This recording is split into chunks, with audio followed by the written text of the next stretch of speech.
Have you ever heard of someone literally calculating the day they would die? It sounds like something out of a fantasy novel, but it actually happened.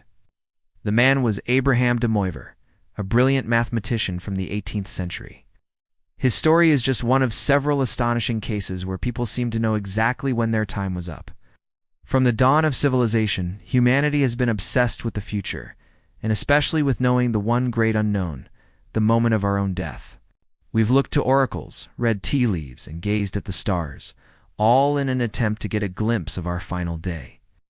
But for a select few, this premonition wasn't a vague prophecy. It was a specific, eerily accurate prediction.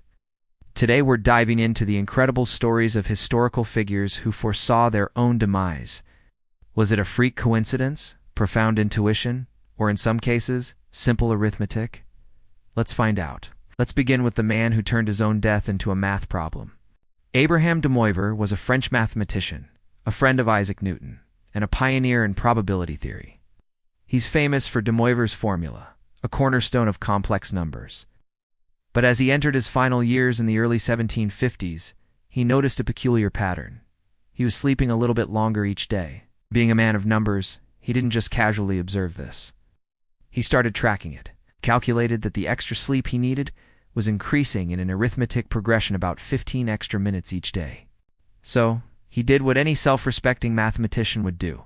He extrapolated the data, set up a simple equation, calculating the exact date when his sleep would extend to a full 24 hours a day. The date he pinpointed was November 27th, 1754. His friends and colleagues were likely skeptical, maybe even a little concerned. How could anyone possibly calculate their death with such cold logic? But de Moivre was confident in his numbers. And as the days ticked by, his prediction held. On November 27th, 1754, Abraham de Moivre passed away, just as his calculations had foretold. He simply went to sleep and never woke up. To this day, his story remains one of the most bizarre and fascinating footnotes in the history of science. Did his body simply follow a predictable shutdown sequence? Or did his powerful belief in his own calculations somehow make it a self-fulfilling prophecy? Let us fast forward about 150 years and travel from the world of mathematics to the world of literature. Our next subject is none other than the legendary American writer, Mark Twain, born Samuel Clemens in 1835. His arrival into this world was marked by a spectacular celestial event, the appearance of Halley's Comet, visible from Earth only once every 76 years, blazed across the sky the year he was born. Twain himself was acutely aware of this cosmic connection throughout his life. He often joked about it, embracing the link between his existence and the comet's journey. In 1909, as Halley's Comet was once again making its approach towards Earth, Twain's health was beginning to fail. He wasn't sad about it. In fact, he seemed to find a certain poetic justice in the timing, told his biographer, Albert Bigelow Paine. I came in with Halley's Comet in 1835. It is coming again next year, and I expect to go out with it. It will be the greatest disappointment of my life if I do and go out with Halley's Comet. The Almighty has said, no doubt. Now here are these two unaccountable freaks. They came in together, they must go out together. His words were astonishingly prophetic. Halley's Comet made its closest approach to Earth on April 20th, 1910. The very next day, on April 21st, Mark Twain died of a heart attack.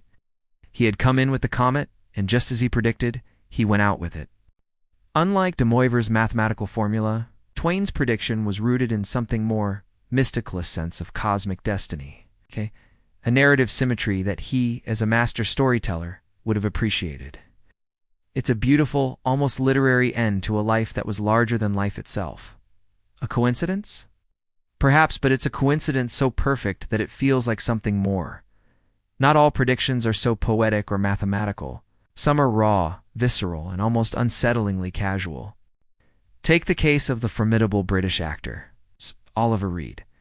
Known for his powerful performances and his equally legendary off-screen antics, Reed lived life on his own terms, right to the very end. In 1999, he was in Malta filming the blockbuster movie Gladiator, playing the role of Proximo. He was enjoying a break from filming at a local pub called, fittingly, The Pub. During a lively evening of drinking and arm wrestling with a group of British sailors, Reed reportedly made a chillingly casual statement. According to witnesses, he declared that he would die in a bar with his boots on. It wasn't presented as a grand prophecy, just a statement of fact, a vision of how a man like him was always meant to go. Tragically, just hours later, that's exactly what happened. After consuming a significant amount of alcohol, Oliver Reed suffered a fatal heart attack right there in the pub. He died just as he said he would, in the middle of the revelry he was so famous for. His prediction wasn't based on comets or calculations, but on a deep, perhaps subconscious, understanding of his own nature and the life he led. And these aren't just stories from a bygone era. In the age of social media, premonitions can go viral. In 2012, a 26-year-old British man named Craig Welsh was watching the London Olympics. Inspired by the incredible feats of the athletes, he tweeted something that seemed like a joke at the time. He wrote, "What a great day for Team GB. I have a strange feeling that I am going to die a very happy man this coming Friday." It was a light-hearted comment, likely a reference to the national pride and excitement of the moment. But the following Friday, the unthinkable happened. Craig Welsh was at a pub with his girlfriend when a fight broke out. Trying to be a peacemaker and break it up, he was tragically and senselessly struck, leading to his death. His final tweet, once a message of happiness, was suddenly transformed into a haunting prophecy that spread across the internet. It serves as a chilling modern example of how a seemingly random thought can align with future events in the most tragic way. So, what are we to make of these stories? Abraham de Moivre and his arithmetic of death, Mark Twain and his cosmic dance with a comet, Oliver Reed's boisterous and accurate self-eulogy, and Craig Welsh's fateful tweet. Are they proof of some hidden psychic ability, a sixth sense that allows some people to peek behind the curtain of time? Or are they simply statistical anomalies? The result of countless vague predictions made by people throughout history, where we only remember the few that by pure chance came true. Perhaps the answer lies somewhere in between. For de Moivre, it was logic. For Twain, it was a sense of destiny and narrative. For Reed, it was a profound self-awareness. As for Welsh, a tragic coincidence that highlights the fragility of life. Maybe the power isn't in seeing the future, but in how deeply these individuals understood themselves and their own stories. They saw the logical conclusion of their own personal equation. Whether it's math, intuition, or just plain luck, these tales remind us that the line between the known and the unknown is often blurrier than we think. Thank you so much for watching. What do you think is behind these incredible predictions? Let me know your theories in the comments below. If you enjoyed this journey into the unexplained, do we want to forget to like this video and subscribe for more deep dives into history's most fascinating mysteries? See you next time.